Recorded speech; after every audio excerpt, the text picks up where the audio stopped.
Bonjour, nous sommes en France, à Toulouse, au lycée Pierre de Fermat. Et dans le cadre du festival latin-grec, nous allons vous lire un extrait de Médée.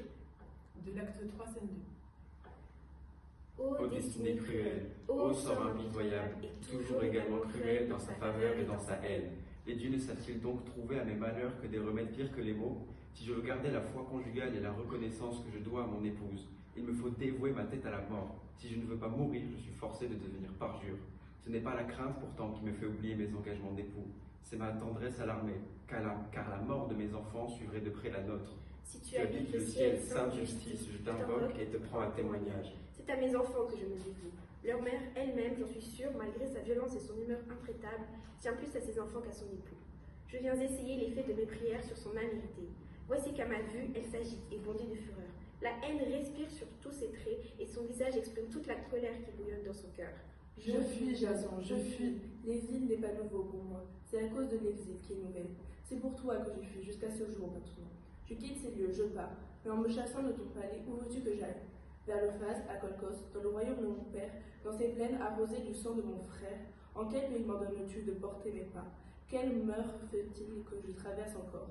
Le détroit de l'Euxin, par où j'ai ramené toute une armée de héros, en suivant en amont adultère à travers les saints Plégades. Est-ce l'humble Iolcos, la Thessalie ou Tempe que tu me donnes pour ces jours? Toutes les voies que je t'ai ouvertes, je me les suis fermées à moi-même. Où me renvoies-tu? Tu m'imposes l'exil, mais tu ne m'en indiques pas le lieu. Il faut partir, voilà ce qu'ordonne le gendre de Créon. Je consens à tout. Accable-moi des plus cruels traitements, je les ai tous mérités. Que le roi, dans sa colère, épuise toutes les cruautés contre la rivale de sa fille. Qu'il charge mes mains déchaînées, qu'il me plonge dans l'éternelle nuit d'un cachot affreux. C'est moi encore que je me mérite. Homme ingrat, souviens-toi donc de ces taureaux à la brûlante haleine, de ces monstres effrayants qui glaçaient de terreur tes compagnons et toi-même, dans cette plaine d'où sortait une moisson furieuse de soldats armés. Ces ennemis inattendus, nés de la terre, et qui, à mon commandement, périrent tous de la main les uns des autres.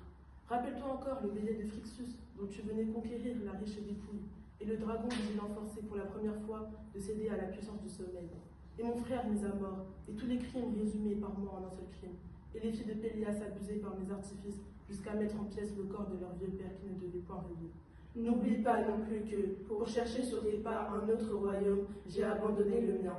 Par les enfants que tu espères de nouvelle épouse, par le repos que tu vas trouver dans le palais de Créon, par les monstres que j'ai vaincus, par ces mains toujours dévouées à te servir, par les périls dont je t'ai délivré, par le ciel et la mer témoins de notre serment. Prends pitié de ma misère, je t'en supplie, et rends-moi au jour de ton bonheur le prix de mes bienfaits, de toutes ces richesses que les Scythes vont ravir si loin, et rapporte des brûlantes plaines de l'Inde, de ces amas d'or si considérables que nos palais ne peuvent les contenir, et que nous faisons l'ornement de nos bois. J'en ai rien emporté dans ma fuite, rien que les membres de mon frère, encore est-ce pour toi. Ma patrie, mon père, mon frère, ma pudeur, j'ai tout sacrifié. Ce fut ma dot. Rends-moi tous ces biens puisque tu me renvoies. Créon, dans sa colère, voulait vous ôter la vie. Mes larmes l'ont apaisé. Il borne sa vengeance à un ordre d'exil. Je regardais l'exil comme un châtiment. Il me faut, à ce que je vois, le recevoir comme une faveur. Tandis que vous le pouvez encore, fuyez, sauvez-vous de ces lieux. Les rois sont terribles dans leur colère. Ce que tu me conseilles, c'est pour Creuse que tu penses l'obtenir. Tu veux l'affranchir d'une rivale odieuse. Médée me reproche mes amours. Oui, et des meurtres et des perfides. Mais de quel crime enfin pouvez-vous m'accuser? De tous ceux que j'ai commis. Il ne reste plus qu'à me déclarer coupable, même de tous vos forfaits. Ces forfaits sont les tiens. Oui, les tiens. Le crime est à celui qui en recueille les fruits. Quand je serai infâme pour tous les autres, loi seule devrait me défendre et soutenir mon innocence. Celui qui se rend coupable pour ton service doit être pur à tes yeux. La vie est un supplice quand on rougit de celui dont on l'a reçu. On ne la consacre pas quand on rougit de l'avoir reçu.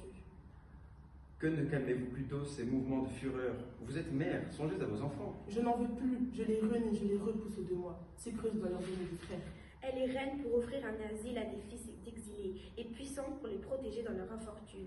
Que les dieux m'épargnent ce malheur affreux. De voir un sang illustre mêlé au sang d'une race infâme et les descendants du soleil unis aux enfants de Sisyphe. Pourquoi cette obstination cruelle à vouloir nous perdre ainsi tous les deux?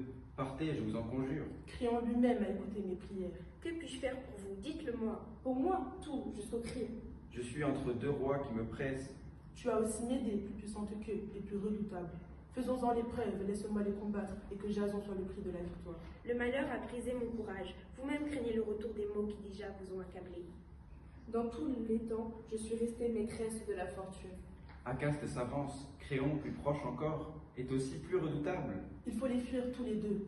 Je n'exige pas que tu prennes les armes contre ton beau-père. Médée ne veut pas que tu souilles tes morts du sang de ta famille. Conserve ta vertu, mais suis-moi. Et qui nous défendra si nous avons à soutenir une double guerre, si Créon et Acaste réunissent leurs armées contre nous? Ajoute à leur armée celle de Colchos, sous la conduite d'État. Joins les Scythes aux Grecs et tu verras tous ces ennemis périr au sein des flots. L'éclat du sceptre m'inspire de l'effroi. Prends garde plutôt qu'il n'excite des désirs. Cet entretien pourrait devenir suspect, ne le prolongeons pas plus longtemps. Puisqu'il est ainsi, puissant maître des dieux, fais retentir le ciel du bruit de ton tonnerre, arme tes mains, et prépare tes flammes vengeresses. Que tes carreaux ébranlent le monde en déchirant les nuages. Tu n'as pas besoin de choisir la place où tu dois frapper. Lui ou moi, n'importe qui que ce soit de nous deux qui meurent, ça sera toujours un coupable. Et ta foudre ne s'égarera pas en tombant sur nous. Revenez à des pensées plus sages et parlez avec moins de fureur. S'il y a dans le palais de mon beau-père quelque chose qui puisse adoucir l'amertume de votre exil, vous n'avez qu'à le demander. Je sais mépriser les trésors des rois et sais, tu ne l'ignores pas, ce que j'ai toujours fait. Seulement, laisse-moi prendre mes enfants pour qu'ils m'accompagnent dans mon exil et que je puisse répandre mes larmes dans leur sang. Toi, ta nouvelle épouse te donnera d'autres enfants. Je voudrais pouvoir consentir à ce que vous me demandez, je l'avoue, mais l'amour paternel me le défend. Créant lui-même, tout roi qu'il est, et mon beau-père n'obtiendrait jamais de moi un pareil sacrifice. Mes enfants sont le seul lien qui m'attache à la vie, la seule consolation de mes cuisantes peines. Je renoncerai plutôt à l'air que je respire, à mes propres membres, à la lumière du jour. Voilà donc comment il aime ses enfants. C'est bien, il est en ma puissance, j'ai un droit où le frapper. Permettez-moi